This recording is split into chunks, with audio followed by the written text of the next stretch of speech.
Welcome back. Welcome back to ITC111. Professor Derbyshire here. And today we're going to talk about CBSA commercial shipment release process. Now, this is different than when you and I go through customs. When you and I go through customs, we're considered travelers. And customs officers have a complete different list of things they worry about. They worry about our immigration. They worry about our country of origin, how much money we spent outside the country, and how much value the goods we're bringing into the country. In this class, in this course, in this program, we're worried about commercial shipments. So here in International Transportation and Customs, we're worried about international shipments coming to Canada, commercial shipments, and how they're processed when they are going to get to Canada. So all international carriers are required to transmit what's called a cargo control document information. As you can see, this document here is called a cargo control document. Now, the document itself is not used. It is printed. Sometimes it's given to the truck driver. Sometimes it's used as same information is on an airway bill for an air carrier. But for our purposes, we transmit electronically this information to CBSA.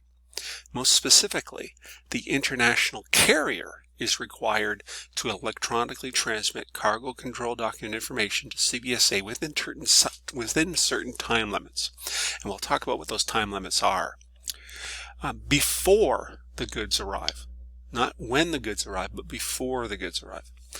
So this document information is required for every individual shipment coming into Canada. And one is required for each piece of freight on board the conveyance. So if we have an ocean container that's got 14 different shipments on it, we need 14 cargo control documents to be transmitted to customs. Okay, so each shipment is issued a unique cargo control number. Now the carrier is the one who's responsible. So British Airways, CN, ABC Trucking,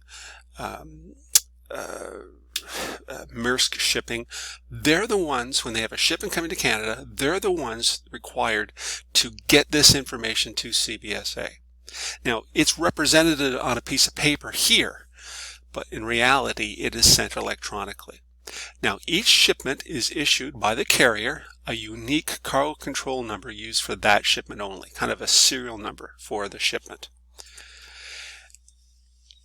And this particular shipment is this particular cargo control number. Okay. Now, this cargo control number will not be used by this carrier, okay, ever again for 11 years.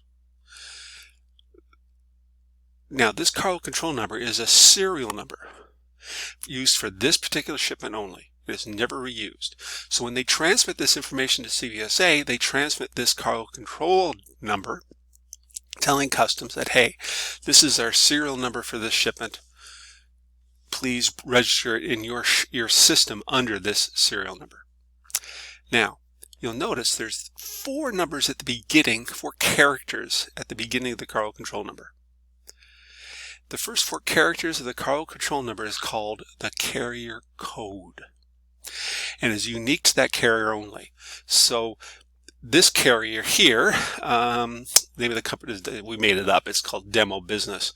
But Demo Business, every time they send a shipment into Canada and they transmit this information to CBSA, the first 4 characters of their cargo control numbers will always be 1, 2, 3, 4. On air shipments, Air Canada is always 014 dash. American Airlines is always 001 dash. The first 4 characters can be a number, they can be a letter, or they can be a symbol. So cargo control number is the whole number. The first 4 characters is called the carrier code. If you're not sure, just look up here. It tells you exactly what that is. Okay, now rail shipments. When a train is coming from the United States to Canada, this basic cargo control document information must be transmitted to CBSA 2 hours prior to the arrival of the train at the Canada-US border. So every individual shipment on this train the information needs to be transmitted to CBSA 2 hours prior to this train crossing the Canada-US border. Highway truck shipments. Basic cargo control document information must be transmitted to CBSA 1 hour prior to arrival at the Canada-US border. So 1 hour for a truck shipment. An air shipment. The basic cargo control document information must be transmitted to CBSA 4 hours prior to arrival at the Canadian airport. Now, if the flight is less than 4 hours long, so the flight's from Chicago or New York or even Miami, which is only 3.5 hours away, the cargo control document information is transmitted when the plane leaves the origin airport. So when the plane takes off from New York coming to Toronto, Canada Customs needs the information regarding the cargo that the plane is carrying to be transmitted to them electronically. Now, an ocean shipment.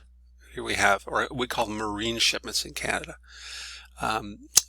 Here we have ocean containers being loaded on a ship. Marine shipments, the basic cargo control document information must be transmitted to CBSA 24 hours prior to loading onto the ship in the origin port.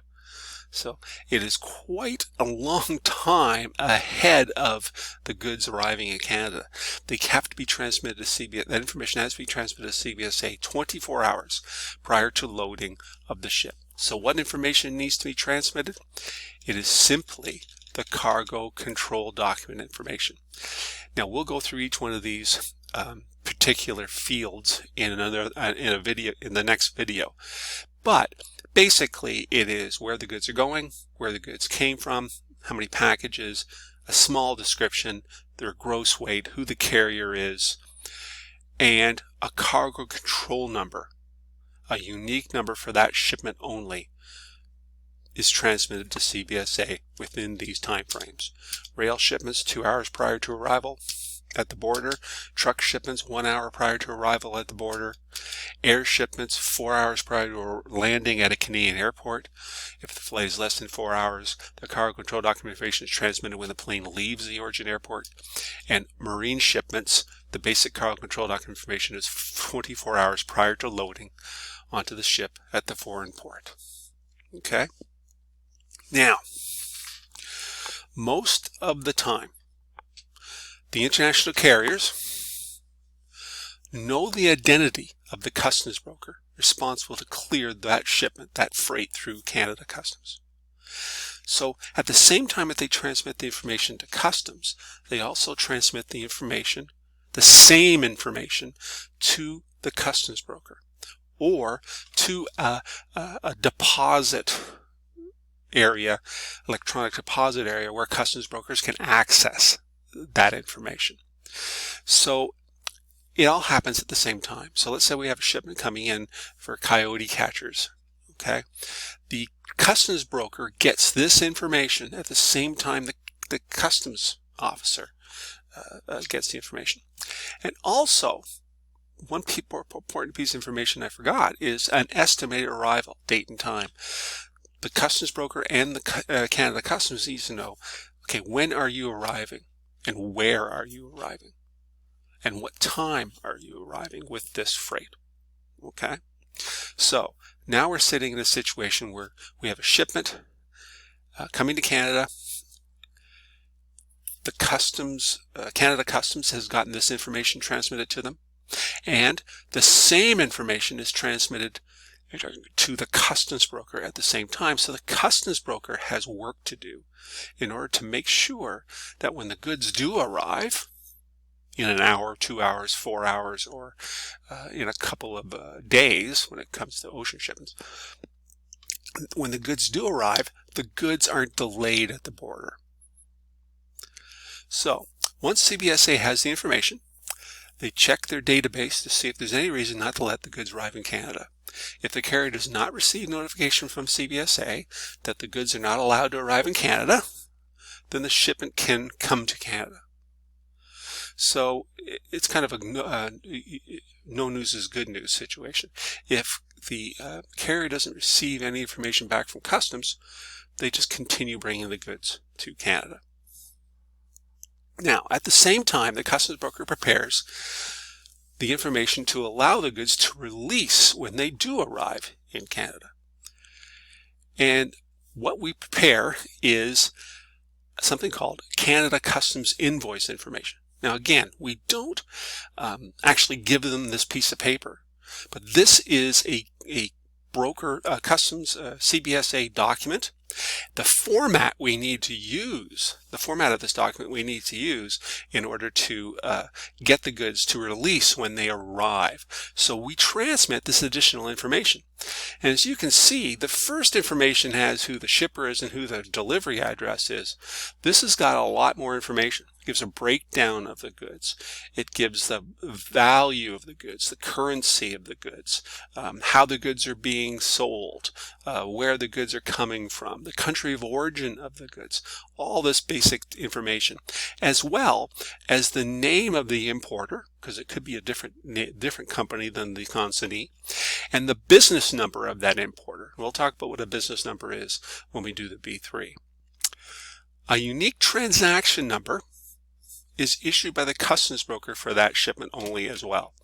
So now, after we have this information, the shipment will have two different serial numbers. The number issued by the carrier, the cargo control number, I should say. The first document, the first number is called a cargo control number issued by the carrier. The second number is called the transaction number issued by the customs broker. In return for CBSA allowing the goods to enter Canada, clearing customs, the customs broker guarantees all detailed information will be given to CBSA for that shipment and guarantees that the duties and taxes will be paid on to the importer on behalf of the importer to CBSA. So the carrier brings the goods, but the customs broker gives customs more detailed information. And they give customs a guarantee that if you let the importer have the goods when they do arrive, in an hour, 2 hours, 4 hours,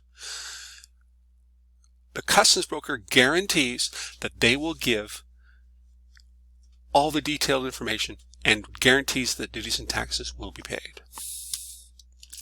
The customs broker transmits the additional information to CBSA and it updates the carrier's original transmission.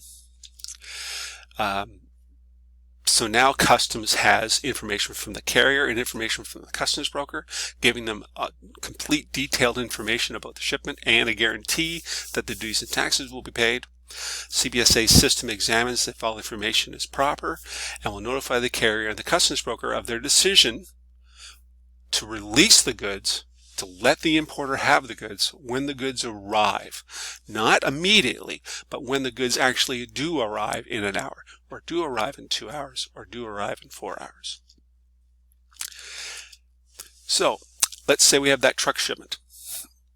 At the Canada-US border crossing, the carrier visits CBSA, and they're informed if they're released by the customs officer after she arrives the goods by putting the cargo control number into the system. So the truck drives up to the border, drives up to the booth. I'm going to show you a video of this in a minute.